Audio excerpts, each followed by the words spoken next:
Rozhodli sme sa predložiť tento balík 9 zákonov do Národnej rady preto, že mladí ľudia potrebujú zásadnú pomoc so svojím uplatnením. To znamená samozrejme najmä s otázkou vzdelania, prechodu do práce alebo uplatnenia sa v práci.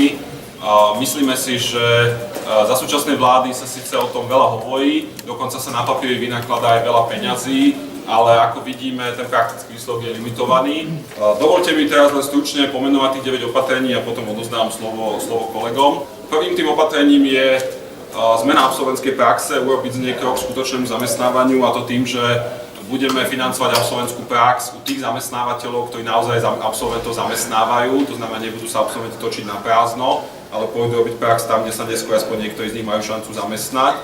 Navrhujeme zaviesť u stredných odborných škôl ako povinnú súčasť vzdelávania prax u skutočných zamestnávateľov, teda nie fiktívnu prax, nie umelú prax, nie prax v škole, ale prax u skutočného zamestnávateľa. Ako tretí bod navrhujeme, aby sa vo verejnom sektore, to znamená všade od galérií až po ministerstva, uznávala aj prax získaná počas štúdia a v rámci živnosti, čo sú dnes zásadné problémy pre mladých ľudí. Navrhujeme podporiť zamestnávanie absolventov tým, že sa im na jeden rok zamestnávateľom znížia odvody. Navrhujeme to, čo štát už presadil pri dlhodobo nezamestnaných, čo platí od minulého roka, tak to isté aby platilo aj pre absolventov škôl. Navrhujeme, aby štát povinne zverejňoval informácie o platoch a nezamestnanosti absolventov stredných aj vysokých škôl podľa škôl a odborov, aby každý rodič a každý žiak mohol pozrieť sa na internete, ako sú na tom absolventi školy, o ktorej uvažujem. Navrhujeme zaviesť profesijné bakalárske programy na vysokých školách, ktoré síce dnes už v zákone existujú, ale sú nevyužívané kvôli zákonným bariéram. Navrhujeme tie bariéry spriechodniť. Navrhujeme taktiež podporiť zamestnávanie bakalárov vo verejnom sektore tým, že v niektorých platových triedách, ktoré sú dnes vyhradené len pre magisterov, umožníme zamestnávanie bakalárov, pretože sú to platové triedy napríklad na organizovanie konferencií alebo na prácu na tlačovom oddelení, kde nevidíme žiadny dôvod, aby to bolo vyhradené len pre magistrov. Navrhujeme skrátiť dĺžku povinnej praxe pre koncipientov v právnických profesiách na 3 roky, pre advokátov, ale to isté navrhujeme aj pre notárov a exekútorov, aby teda stačili 3 roky na škole, na to človek mohol ísť na advokátsku, notársku alebo exekútorskú skúšku. A keďže veľa mladých ľudí si musí na svoje vzdelávanie požičať a štát im požičia prostredníctvom fondu na podporu vzdelávania, navrhujeme, aby dlžníci tohto fondu, študenti a absolventi, mali rovnaké práva, aké majú dnes dlžníci v súkromných bankách. To znamená, aby mohli predčasne splatiť svoju pôžičku bez trestu a aby mohli po narodení dieťaťa mať tzv. Novomanželské prázdniny, ktoré dnes štát nariadil súkromným bankám, ale neumožňujú vo vlastnej úverovej inštitúcii. Ďakujem veľmi pekne.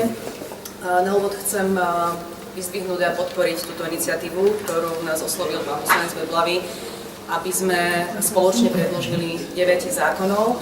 A chcem podotknúť, že nejde o komplexné riešenie nezamestnanosti, ani komplexné riešenie zmeny spôsobu vyučovania na stredných školách alebo vysokých. Toto je parketa pre ministra školstva, ministra sociálnych vecí, nie pre členov opozície. Čiže sú to zákony, ktoré ale riešia konkrétne potreby. A k tomu, čo pán poslanec Beblavý už povedal, ja by som sa pristavila pri tej potrebe naozaj zaviesť pre študentov stredných odborných škôl prax u konkrétnych zamestnávateľov. Aby to neboli ľudia, ktorých učia praxe, ktorí sami s praxou nemajú kontakt, aby títo študenti mali možnosť pristúpiť alebo pracovať s technológiami, ktoré sú dnešné, ktoré sú aktuálne a nie, ktoré sú 20 rokov staré. A je dôležité, aby títo zamestnávateľia mali aj možnosť vstupovať do tvorby školských vzdelávacích programov, aby naozaj tá výučba, či už teoretická, ale aj tá prax bola zo súčasnosti. Ešte mi dovolte, hoci to nesúvisí s týmto balíkom 9 zákonov, jednu takú poznámku k aktivitám súčasnej vlády ohľadom zamestnanosti, ohľadom vzdelávania.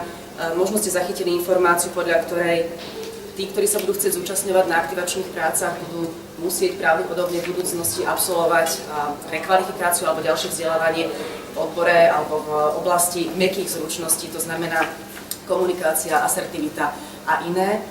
Neviem, či si to viete celkom predstaviť, ale ľudia, ktorí idú na aktivačné práce, sú tí, ktorí pracujú veľakrát manuálne, alebo teda najmä manuálne.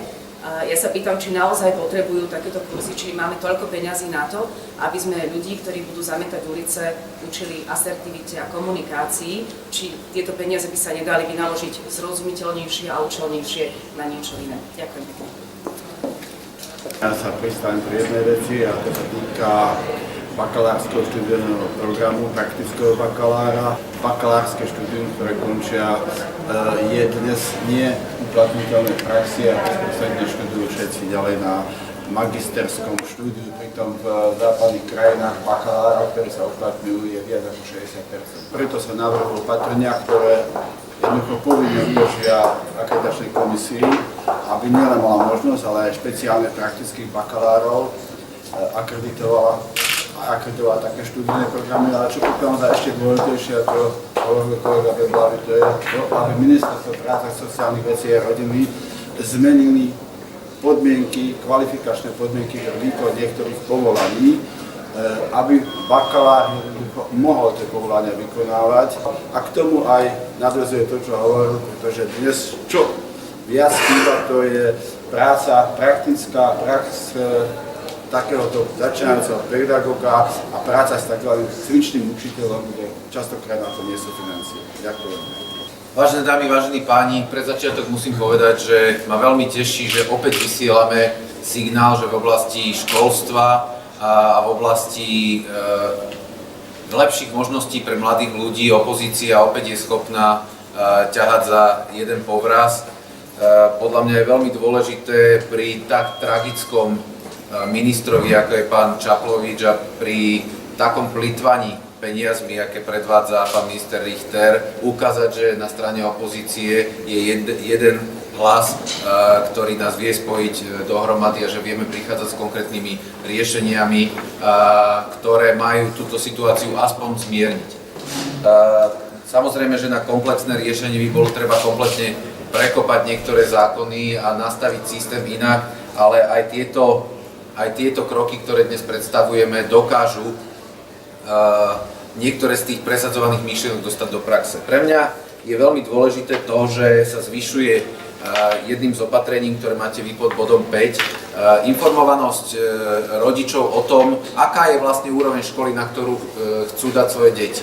Pán minister Jurzica zaviedol informovanosť o uplatňovaní sa absolventov vysokých škôl. My to teraz chceme rozšíriť aj na stredné školy. V praxi to bude znamenať to, že keď sa budú rodičia rozhodovať o tom, že na ktorú strednú školu by chceli prihlásiť svoje dieťa a spolu s ním budú o tom hovoriť, tak budú mať oveľa viacej informácií o tom, aké odbory majú, aké uplatnenie, ako sú platení títo absolventi v praxi, a tým pádom to nebude o tom, že bude kraj alebo ministerstvo rozhodovať, toto je dobrá škola, táto nie je dobrá, tejto otvoríme toľko tried a tej toľko to, ale práve tlakom verejnosti na obsadenie miest na týchto školách by mal vzniknúť prirodzený filter, ktorý tie nekvalitné bude pomaličky z trhu vytláčať a tým kvalitným práve bude dávať priestor na otváranie viacerých tried. Veľmi ma mrzí, že ministerstvo školstva vlastne nepokračovalo v systéme informovania rodičov, ktoré bolo zavedené za našej vlády. Preto my chceme zmeniť zákon tak, aby sa v tomto projekte pokračovalo, aby to bolo rozšírené aj na stredné školy. Jediné, čo to potrebuje, je výmena údajov medzi registrami ministerstva školstva a sociálnou poisťovňou. Toto všetko už bolo otestované a spustené. Bohužiaľ, pán minister Čaplovič so svojou crew, so svojimi ľuďmi na ministerstve neboli schopní to ani udržať v behu, tak im chceme dať taký trošku legislatívny šťuchanec, aby to rozbehli znovu. Ďakujem veľmi pekne. Ale na záver dovolte mi jednu myšlienku z týchto 9 bodov, čo predkladáme teraz do Národnej rady. Pozrite sa, ak v štáte nefunguje zdravotníctvo, týka sa to všetkých, ale hlavne našich rodičov. Ak v štáte nefunguje školstvo, hlavne sa to dotýka našich detí, na ktorých nám nemôže byť ľahostajne.